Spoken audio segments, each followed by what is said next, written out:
Okay, today we're going to be doing research methods in psychology, starting off with the slide of the unethical experiment done by with Little Albert by John Watson and his graduate assistant Rayner. So research methods may sound a little bit boring, but it's not. It's awesome. You will like it. Check this out. Let's begin. With psychology, on the left, you see two definitions. All right, the formal definition is the scientific study of behavior and mental processes. Remember that mental processes refers in the formal definition of psychology to everything that the mind does: thinking, dreaming, fantasizing, planning, everything that the mind does, okay, including sleeping, all of the processes and emotions. All right, so they're lumping that all in there with this kind of not very imaginative term, mental processes. All right, we use a shorthand term that I reference a lot. That's an informal definition of psychology, the scientific study of how we think, feel, and behave. Think, feel, and behave. And the reason we use this is because it makes a lot of sense, because it really helps clarify in words that we use every day what mental processes is, which is thinking, feeling, and behaving. And you remember when we think about the 7 perspectives, if we ask ourselves a question like, how does our biology affect our psychology? That becomes confusing unless we say, how does our biology influence how we think, feel, and behave? And then it becomes very clear, how something like menopause might influence us, or something like hormones might influence the way we think, feel, and behave. So this informal definition is a handy one to plant in your mind. Now, we talked earlier, too, in the first lecture about how psychology is based on evidence. And that's one of the things that makes it unique, is that the whole emphasis of the field was to try to prove things, not just to have theories and even, really smart critical thinking that watches out for cognitive biases, but also really the search for proof, for evidence. And in the last 20 years, we've gotten a ton of evidence about how we think, feel, and behave. So it's the opposite of this, right? The idea is that you got to show us. Show everybody everywhere. Now, there's 5 major research methods that we do in psychology, and this slide just summarizes all of them. And I want you to think about these research methods like tools. So just like the wrench does something different than the screwdriver does something different than the pliers, it's the same with these. They each are a different kind of tool, and they do different things. They enable us to do different things. Every one of these research methods has strengths. Every one of these research methods has weaknesses. All right, so they're all good and they all have vulnerabilities, flaws in their methodologies. That's why when we build data to try to prove something, we need lots and lots and lots of research from all these different methods, because the combination of methods will help, offset the weaknesses of each of the methods. So case studies is the first one, and this one's easy. This is something you do every time you go to the doctor. You get a biological case study. All right, so it's detailed information. Naturalistic observation is essentially watching people in the natural environment without changing. So when you go watch children in the playground, that's naturalistic observation. Surveys and tests you've done a ton of, you know what those are like. And then there's correlation research and formal scientific experiments, which we need to talk more about. All right, we're going to talk more about all of these actually.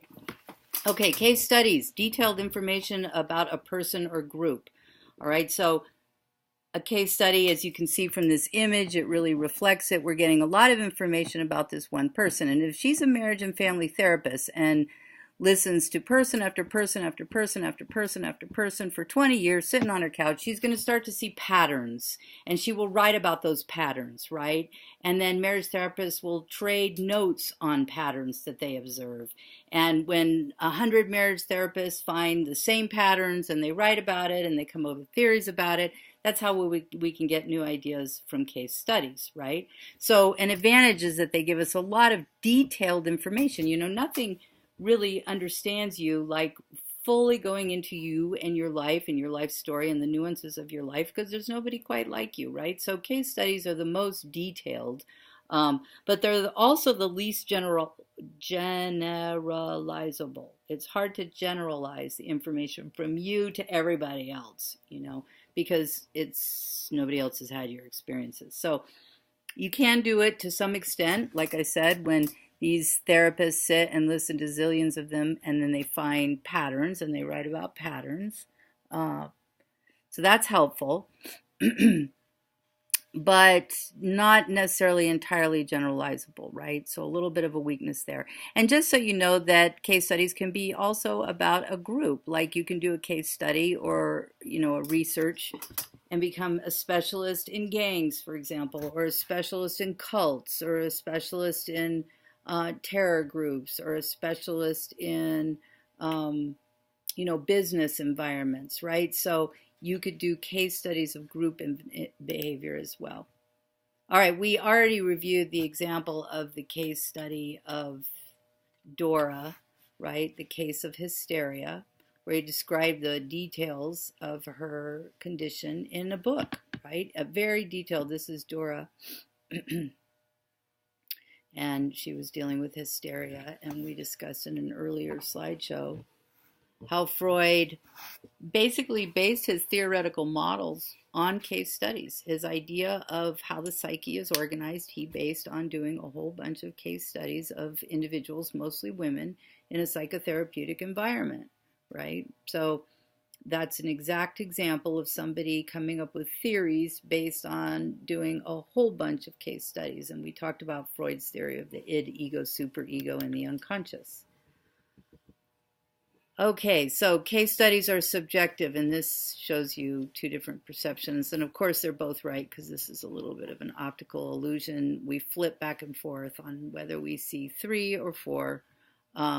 Anecdotal evidence. Anecdotal evidence means my personal experience, evidence from what I see in my life. But what I see in my life is limited, right? It's not what everybody sees in everybody's life all over the world. So anecdotal evidence is my personal experience, and we cannot use that to extrapolate on the rest of the world. You hear people do that whenever they say things like, oh, there's no good guys out there, or there's no good women out there. Well, obviously that's a bunch of bull.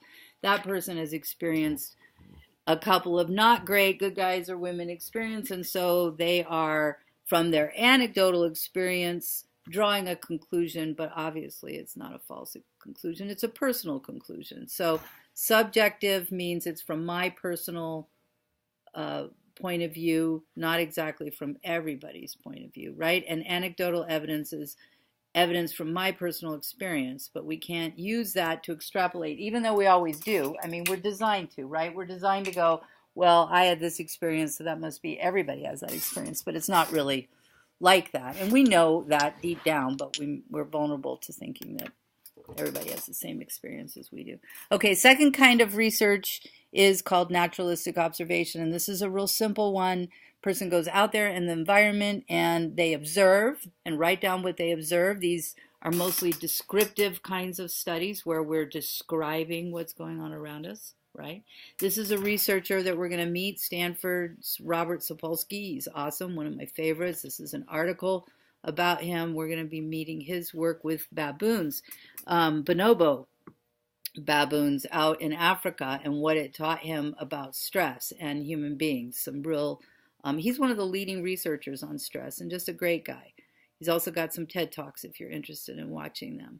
All right, so here we're watching people or animals in the natural environment. People do this with children a lot. They go out and observe them in playgrounds or classrooms through two-way mirrors, right, and things like that, to try to observe their behavior in the natural environment without changing anything. We're not manipulating any variables or changing anything here. We're just observing how people and animals behave in the natural environment. Very useful kind of research method, right? Because it's natural. That's the big advantage. But the disadvantage is that we're not controlling any conditions, so we have a hard time. We can observe things and describe what we observe, but we can't manipulate conditions so that we can try to get outcomes based on what we're doing. That's the formal experiment. Okay, so 3 surveys and psychological tests. You've done a zillions of these, I'm sure. The big question about surveys and psychological tests are they valid, and reliable? And with real surveys and tests, they have massive numbers of instruments to measure whether they're valid and reliable. So you take a test in, a magazine, and it probably has not been measured hardly at all for validity and reliability. But in psychological tests, they do measure things very much for validity and reliability.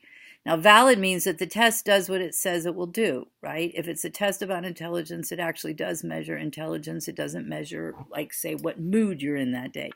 And reliable means that it does that consistently. If you took the test today and you took the test tomorrow afternoon and you took the test in a month, you would get the same kind of answers, right? So it's reliable. We want the same thing from friends.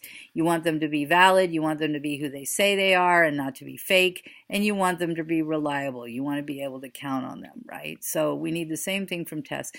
And there are researchers that just spend their whole time trying to figure out how to make tests valid and reliable. So this is a huge field all by itself and very sophisticated. So obviously the advantages of surveys is that we can gather vast amounts of data. Google is doing that, for example, gathering vast amounts of data on your search terms and what you search for. Disadvantages doesn't give us a lot of detail about a particular individual or group, like, it's sort of generic. And then there's this bias. We have so many different kinds of biases that we have to watch out for, and one of them is called the self-report bias, also referred to as the halo effect, where we try to answer these questions in a way that make us look a little bit better than we are. We all have that tendency, right? Yes, I'm way cute, and I'm just way intelligent, and I'm way friendly, and I'm way smart, etc. So we answer them inflated just a little bit. We do that for other people, by the way, not just for ourselves. Or at least most people do. We inflate the answers just a little bit up, all right? Because we have a niceness tendency. Okay, so it's not just trying to make our own selves look good. We want other people to look good too, as a general rule. So that's called the self-report bias. So a lot of work done to figure out how to offset that. Okay, correlation research. Now, this is a particular kind of tool, and students mess this one up all the time. So let's not mess this one up, okay? Let's get this one down. This is correlation research. It's a particular kind of research method. It's probably one of the most common kind of research methods you see, because what it's trying to see is if two variables go together, if they are related to each other. And if they're related to each other, they'll create a little scatter plot that looks like this. This is called a scatter plot, where you're charting things. Here we're charting grade point average and hours of studying. So the grade point average goes up when the hours of studying goes up, right? So this person studied maybe 2 hours and they got a low grade point average, and this person studied maybe 7 hours and they got an A up here, right? High grade point average up here. So we're plotting things on the X and Y axis. We're plotting somebody's grade point average. Let's say they got an A up here, and number of hours of studying, 8 hours of studying, and that would be right here, the center point, right? Whereas down here, this person studied, they had got a grade point average of, say, a D, and they only studied, say, 1 hour. All right, so that's down here. So when the numbers go in a steady line like this up, where you're seeing them, they're not perfect line, but pretty steady line. What this is showing is a correlation between more studying, higher grade point average. See? Okay. So it reflects a pattern, and it just shows that these two go together. Does not prove that more hours of studying caused a higher grade point average, because correlation research is simply not a research method that is rigorous enough or detailed enough to show cause, because it hasn't controlled for all the other variables that could have influenced the grade point average. For example, maybe the people who spend a lot of hours of studying are really motivated, and it was the motivation that resulted in the high grade point average, not the hours of studying. And so, but we didn't test for motivation. So we don't know, right, if it was motivation or something else. Or maybe the people who studied more, had more hours of study, got a higher grade point average because they also had tutoring or some other variable that we don't know, that we didn't check for. We don't know because we didn't check for it, right? And correlation research is pretty easy to do. It's also cheap. I can just send out a bunch of surveys and gather this data, which is very easy to do. And compared to other things, other kinds of research, just sending out surveys is probably one of the fastest, easiest ways. And so I can quickly gather the data to see if these two go together, but I haven't tried to control for all the variables that could influence behind the scenes that we're not looking at. And since I haven't controlled for all those variables, it's a loose conclusion. It's a good conclusion, it's a helpful conclusion, but it's a loose conclusion. It's telling me that number of hours of studying and grade point average go together, but it's not telling me what other variables might be influencing those things. And the only thing that really measures for all of that is a formal experiment, which is our last research method, right? That's the one that controls for everything. Right now we're going to look at some details of correlation. These are just called scatter plots when you're plotting things on an X and Y axis. So what we have here is a positive correlation. When one goes up, the other goes up, right? So years of experience, as years of experience goes up, income also tends to go up. So these go together. Now, do the years of experience result in the increased income? Or is there some hidden variable down here, right? Like maybe you get better and better at your job. So really better and better at your job is correlated with income, but we didn't measure for that. So we're just looking at years of experience and seeing that these two go together. And this is a reverse correlation. This is the more beers you drink, your grade goes down, right? So if you have 15 beers and you take a quiz, your grade goes down. And if you have, this is almost no beers, higher grade, right? So this is a reverse correlation. It'll look like that on a scatter plot. And no correlation, you see no pattern here, right? Average time watching TV in a week and the size of the television. Doesn't seem to be any correlation between the size of TVs and how many times we watch TV in a week. Now, what you have to be careful about with these correlations is what these are showing is that these two go together. More years of experience, more income. This is a correlation study, but it doesn't prove that more years of experience cause more income. What you'll hear over and over is that correlation does not equal causation. Correlation does not equal causation. It does not tell us cause. It tells us if two things go together, but not if one causes the other, just simply because it's not a rigorous enough study to tell us cause. That's the only reason, all right? It just does not control for all the hidden variables that also could be influencing the cause. But if it does tell us if these two things are together. Now the correlation coefficient, it's an R number. R is the term they use for it. It's just a little code for relationship, right? The correlation or relationship can be strong or weak. You can see here that the SAT is only a modest correlation. Okay, only a modest. This is what it looks like on a scatter plot. So there's lots of other variables that influence whether or not students succeed in college other than the SAT. And so we don't see perfect lines up here. We see really rough lines. And we can see that there's a lot less of a relationship whenever, when we're not in physics and math, right? So physics and math, we have a little bit of a line, but not so much of a line when we're not looking at physics and math. So it doesn't really predict. One of the things about correlation research that's advantage is that it predicts, right? I can predict that if I drink a lot of beers, and I'm not going to do well in studying. I'm not going to do well on the test, right? But so correlations enable us to predict future behavior, but they don't necessarily prove cause.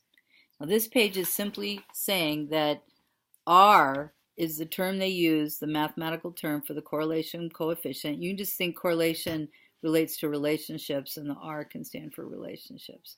So 0.30 is a weak correlation, 0.5 is mild, and 0.7 is strong. All right, those are just terms. Now, we're not going to be looking at this again for this whole course, you know, but if you major in psychology, you'll take an entire class on research methods. Actually, you'll take 2, and you'll learn a lot more about strong, weak, and mild correlations, right? And how to interpret them. But essentially, you want to be aware that some correlations they exist, but they're not that strong, right? And the SAT, as a predictor of how well it correlates with success in college, is kind of a weak correlation. It's definitely a weak correlation for anything for like general students. It's a little bit of a stronger predictor. It's a mild correlation for math and science students. Okay, so there you go. That's the SAT. So again, you heard me mention before, correlation research enables us to predict. Because if two variables go together, they often predict one another. Like caffeine and performance goes together for a while, right? Until we drink too much caffeine, and then it doesn't work very well. But caffeine and performance tend to be correlated for a while. You'll perform better after a little bit of caffeine. High levels of caffeine is also correlated with high levels of anxiety. But does that mean it causes anxiety? Maybe. Maybe it does. Maybe it doesn't. We just can't say from correlation research for sure that it is the cause of anxiety, because maybe highly anxious people are the ones who tend to drink a ton of caffeine. Who knows, right? We haven't controlled for that variable yet, but it is handy. Correlation research is handy, and it tends to be done before formal experiments to give us a feel for what we need to find more information about, right? Because if we find that caffeine is indeed correlated with anxiety, then we might go on to do the formal scientific experiment to control for all the other variables that might influence the anxiety, right, other than caffeine. And that takes a lot more work, right? Here's a good example of how correlation does not always equal causation. This dog, you walk into the house and you see this and you see this doglet, right? Poor little guy. But maybe there's another little whippersnapper. Maybe you have two dogs, or you have two dogs, or a raccoon came in here and did this, right? We don't know for sure, right? We can say, well, this dog is going with this trash, but we don't know for sure if the dog caused the trash, right? We have to be careful. So while correlation is not a controlled enough method to study to prove cause, it does suggest a possible cause. So to prove, we have to set up a formal experiment, and the bottom of the words came off, but it should be formal scientific experiment here. And that's what you have with little Albert. You're controlling all the conditions. Okay, you have a child that they made sure was mellow and not afraid of anything, afraid of very few things, certainly not furry animals and things like that at the outset, right? So they controlled for that condition.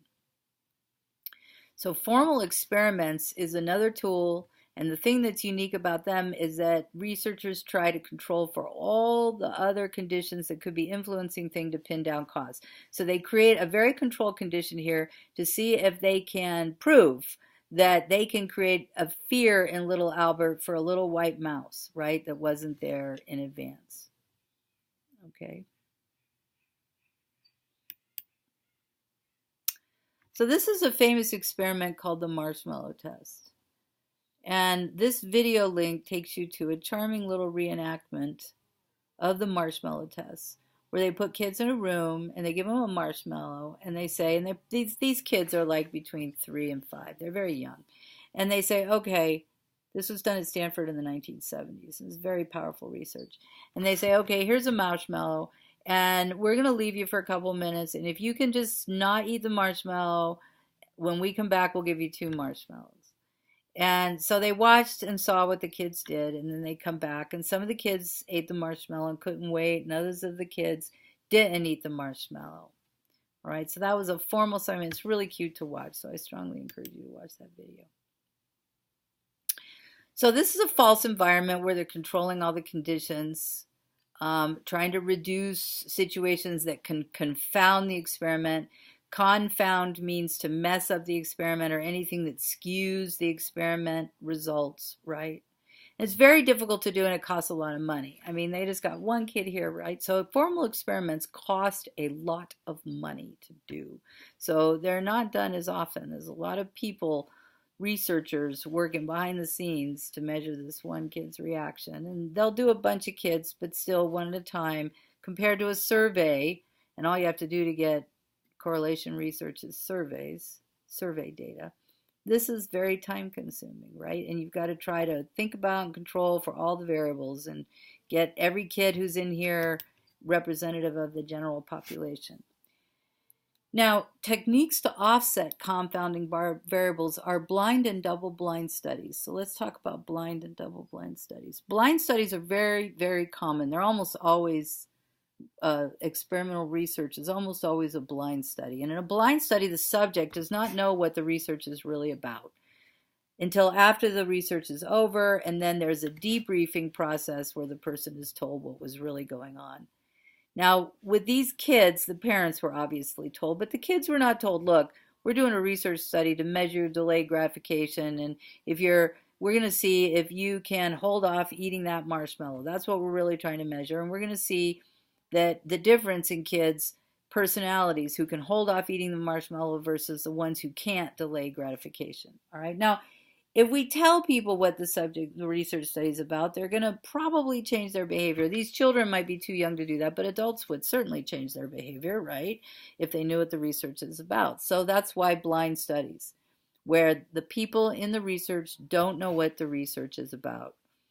They tell them after in the debriefing process, of course, but deception is used in the beginning.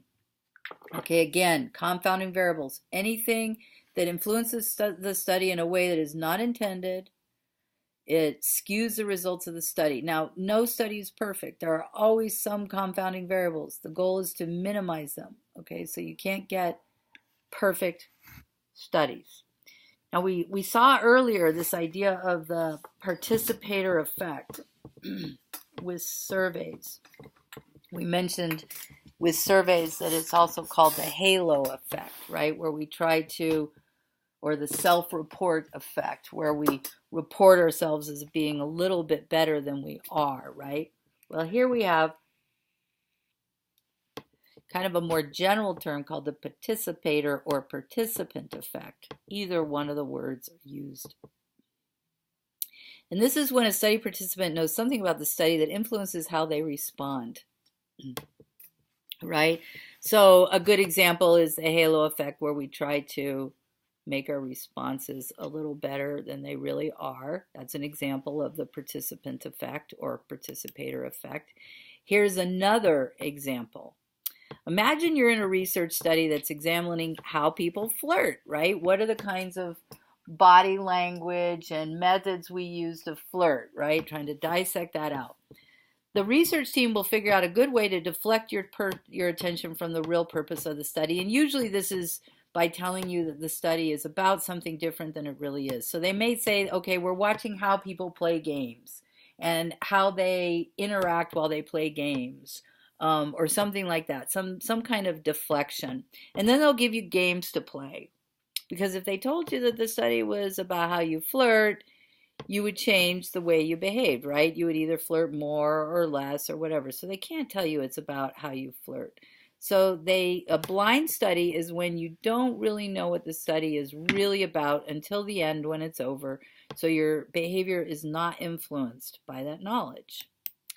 Double-blind studies is when one of the researchers involved in the study also does not know what, well, they may know what the study is about, but they don't know who's getting what in the study, right? Who's getting what condition in the study. And the easiest way to explain this is in drug trials.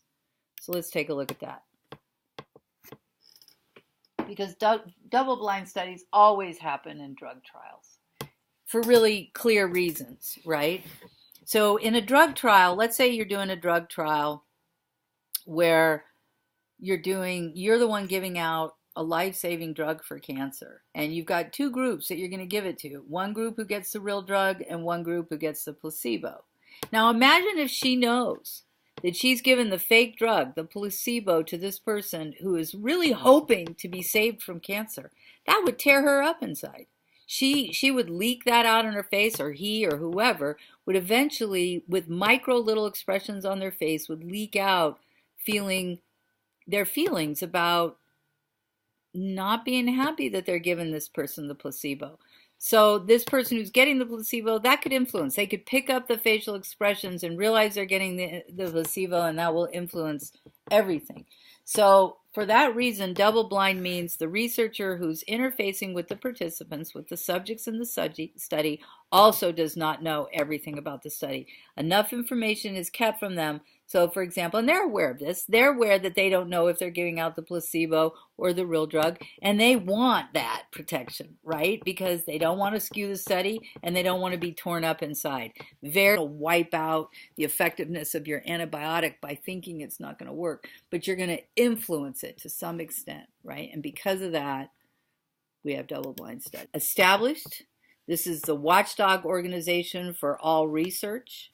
There's a Human Subjects Review Committee of the APA, all right, the APA, American Psychological Association.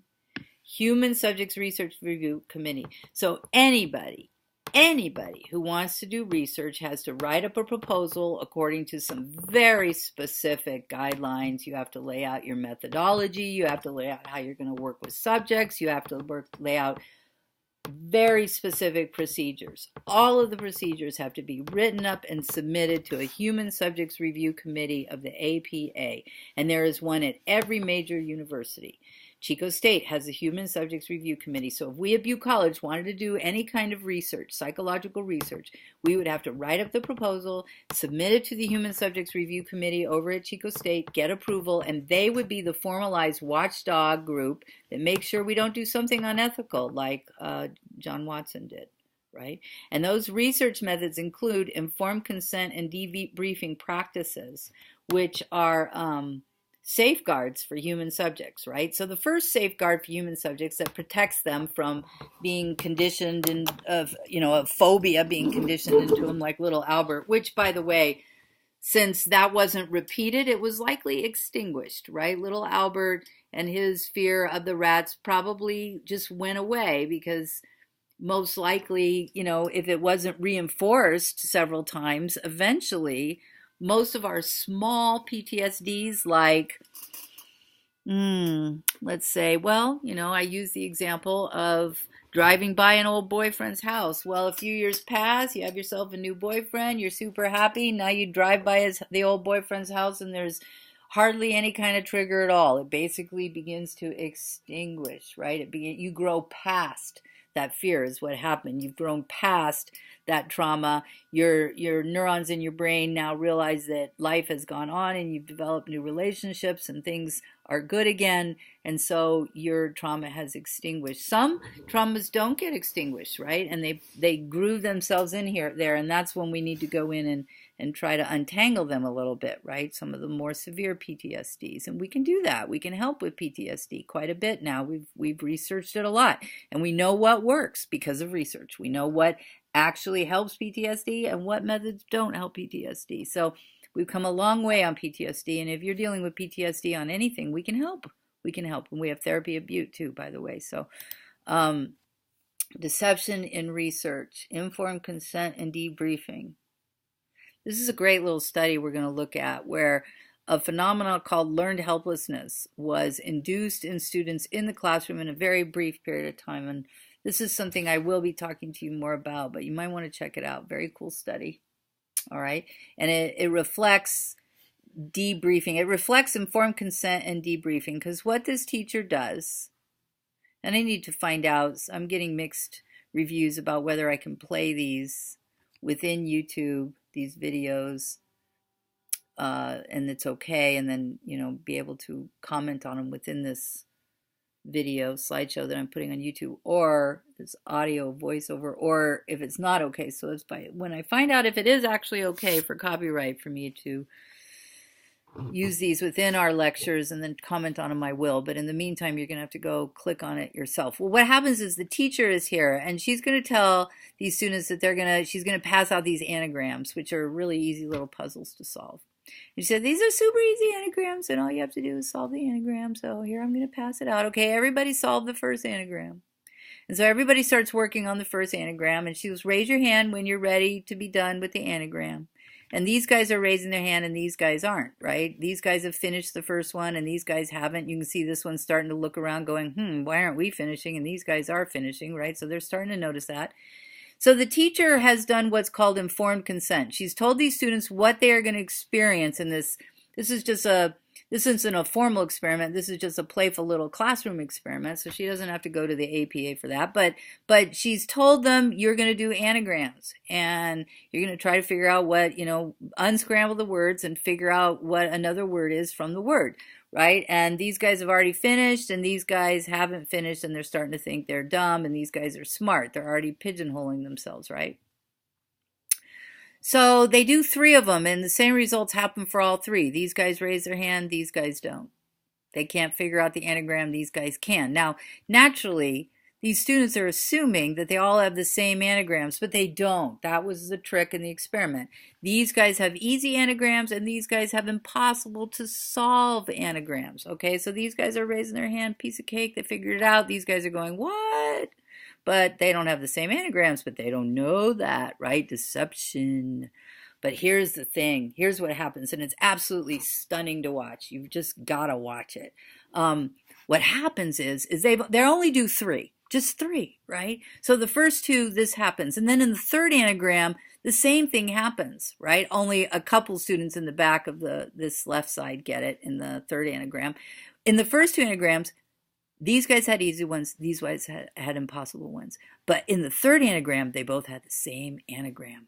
And what happened was these guys were able to figure out, and these guys froze. And they weren't able to figure out, even though it was the same one. And the reason they weren't able to figure it out is because their fight or flight had kicked in. Oh no, what's wrong with me? I can't figure it out. And because the fight or flight kicks in, it stops our ability to think in our prefrontal lobes of our brain. It cuts off the prefrontal lobes and moves us into panic mode. And that's why they weren't able to finish the third anagram, because they were in panic. They were basically in test anxiety. This is induced test anxiety, otherwise called learned helplessness.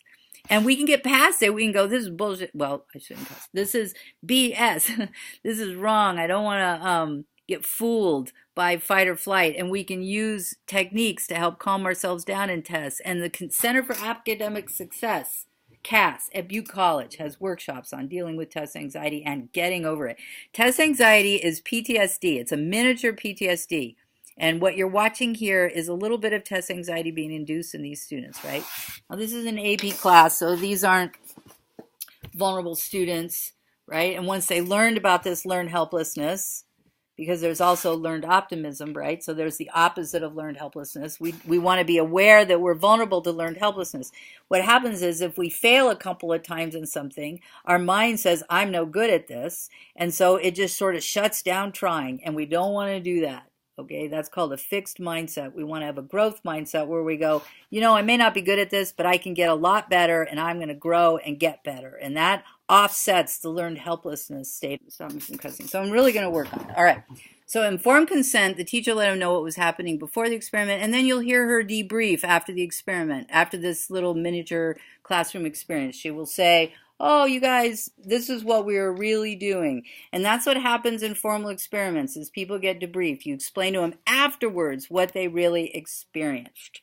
Okay, so this is what the experiment was really about. So those are the main safeguards to protect people from, being damaged in research studies. And they work pretty well. They work pretty well. All right, so now let's go over to statistics. And in the research methods section, we would be remiss if we didn't do this one statistical analysis, which is really critical for everybody to know, and it's the standard distribution curve, okay? Also referred to as the bell curve. There's a lot of information in this puppy, and we refer to it constantly. And in fact, it's something that you need to plant in your mind as a given, right? The standard, because this is how the world is. The world is like this. Most people on any given trait fall in the middle, and then there's outliers on either end. And they even know the percent, right? About 70%, 68% are blue in the middle. And then we have 15% on either side. Okay, so let's look at the next one. The standard distribution curve reflects the standard distribution of traits in a population. So for most traits, from height to happiness, most of us are in the middle, and then there's outliers, right? So we have people who are 2 feet high, people who are 10 feet high, but most of us are about 4'8" to 6'4", right? That would be the range of most common, the mean, the most common. And then we have our extreme outliers on either end. These are our extreme outliers on this end, are super tall people, over 6'4", and then the extreme 2%. So the extremes on the tall percent, 13, 15, about 16% here, right? And then 16% total on the extremes on the small, short percent. And then we have 13 here and 2 here. So you can see you've got a group that is moderately extreme and then the extreme outliers. Okay, so that's how that works. That's how it's mapped out. And this is how all traits tend to go. Okay, well, I'm going to go back here. So if I was to put, imagine I put happiness up here. Most people fall in the middle. Some people are super happy. Some people are not super happy. And the world just, nature lays things out like that, where most are in the middle and there's always outliers, right? Most people sleep 7 hours. Some people sleep a lot more. Some people need less, okay? But most people need 7 to 8 hours. That's what that is. Most people are, this is how the average is, and then the extremes. The standard distribution curve is for any trait. You could pick like organization level, average, extremely organized people, all the way to OCD, disorganized people, right?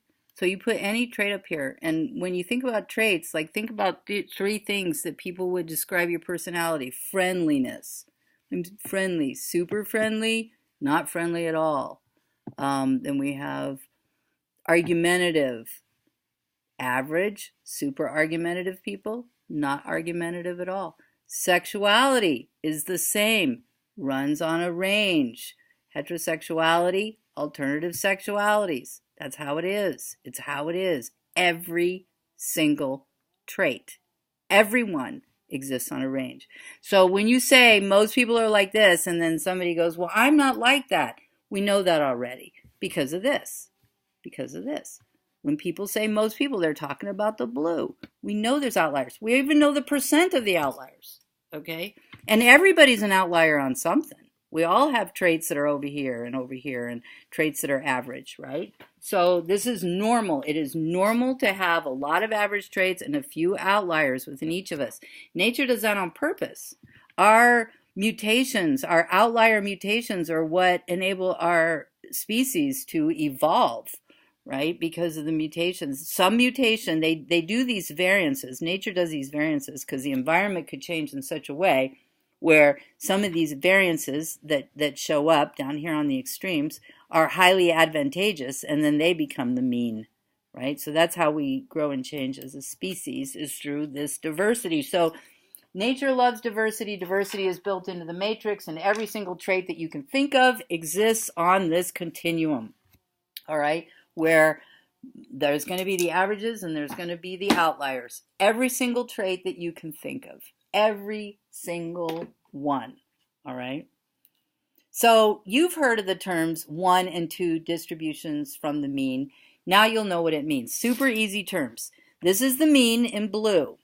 1 distribution from the mean is all these guys. This is 1 distribution from the mean on this end, and this is 1 distribution from the mean on this end, the red and the orange. 2 distributions from the mean are these outliers, these 2.25% on each end. That's 2 distributions. They're the way extreme. So when somebody says 1 distribution from the mean, they're talking about this population on either end, unless they specify which end. Okay. 2 distributions from the mean, they're talking about this very extreme edge of the population over here. And you know, this is what nature does to us, guys. We are spread out. We are a person born somewhere on here with all our different traits. All right. So if you have one of those traits that's over here, you know, realize that you're a blessing to the survival of the species, because nature is doing that in order to try to make sure that our species will survive in all the different various conditions that the environment could throw onto us, right? Throw our way. Okay, practice. This part is for you guys. You can see how well you could do on these practice questions. I'll try to provide those for every slideshow. So you have a little bit of a warm-up on your quiz questions. And that's it. All right, that's Research Methodsin Psychology. Thank you, everybody, and I'll see you for the next lecture.